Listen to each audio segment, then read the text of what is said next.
नमस्कार साथियों, अभी 2 मिनट पहले की सबसे बड़ी खबर निकलकर सामने आ रही है। जहां पर साथियों आपको बता दें कि इस बार की बारिश ने एक बार फिर से उत्तराखंड में 2013 की केदारनाथ त्रयोदशी की याद ताज़ा खबर कर दी है।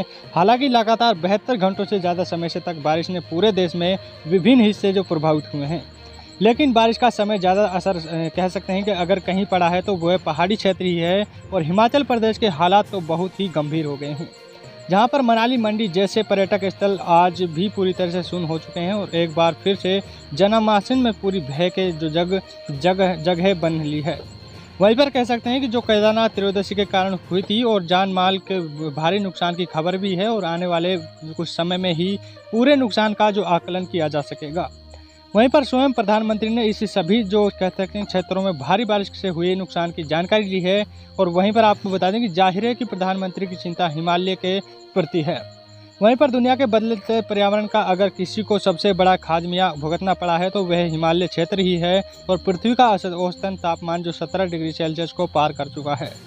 वहीं पर वर्ष 2016 से 2022 के बीच ये करीबन 12 से 17 डिग्री सेल्सियस के बीच में झूल रहा था। और अब वर्ष 2016 में औसतन तापमान 16.8 डिग्री सेल्सियस था, जो कह सकते हैं कि अब 17 डिग्री सेल्सियस का आंकड़ा पार कर चुका है। और इसका जो सीधा असर समुद्र पर पड़ता है, क्योंकि समुद्र में सबसे ज़्यादा समुद्र पृथ्वी पर जो सबसे ज़्यादा समुद्र ही हैं। जब किसी समुद्र का तापमान बढ़ेगा तो स्वाभाविक है कि जो कह सकते हैं कि वाष्प उत्सर्जन होगा और यही टुकड़ों में बारिश बनकर जगह जगह कहर ढाता रहेगा। वहीं पर प्रत्येक के चक्र को जो कह सकते हैं कि हम समझते ही हैं कि गर्मी में मानसून समुद्र में उत्पन्न होता है और यह उत्पन्न यानी कि उत्तर भारत का रुख करता है, जिससे कह सकते हैं कि देश में एक इस समय बारिश होती है। लेकिन इस बार हमने देखा है कि जून आने और मानसून के उत्पन्न होने से पहले ही बारिश पड़ी थी।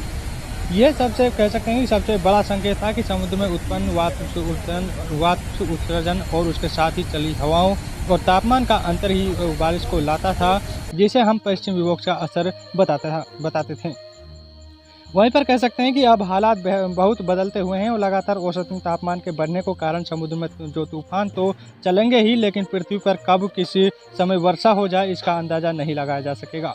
वहीं पर जलवायु परिवर्तन और अंतर सरकारी पैनल जो कह सकते हैं कि पैनल IPCC की रिपोर्ट में भी बताया था कि जिस तरह से पृथ्वी की तापमान में अंतर आ रहा है, कई जो हलचलों के अलावा अगर इसका सबसे बड़ा प्रतिकूल प्रभाव पड़ेगा तो केवल कह सकते हैं कि वे सीधे पहाड़ों पर ही पड़ेगा।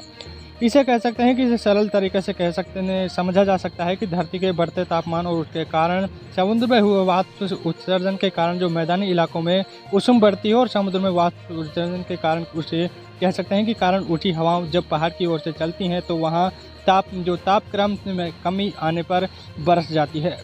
साथ ही इस समय की बेहद बड़ी खबर है। ज़्यादा से ज़्यादा शेयर करें, वीडियो को लाइक करें। अभी तक चैनल से नहीं जुड़े हैं चैनल को जरूर सब्सक्राइब करें, जिससे कि आपको हर महत्वपूर्ण खबरें मिलती रहेगी। धन्यवाद।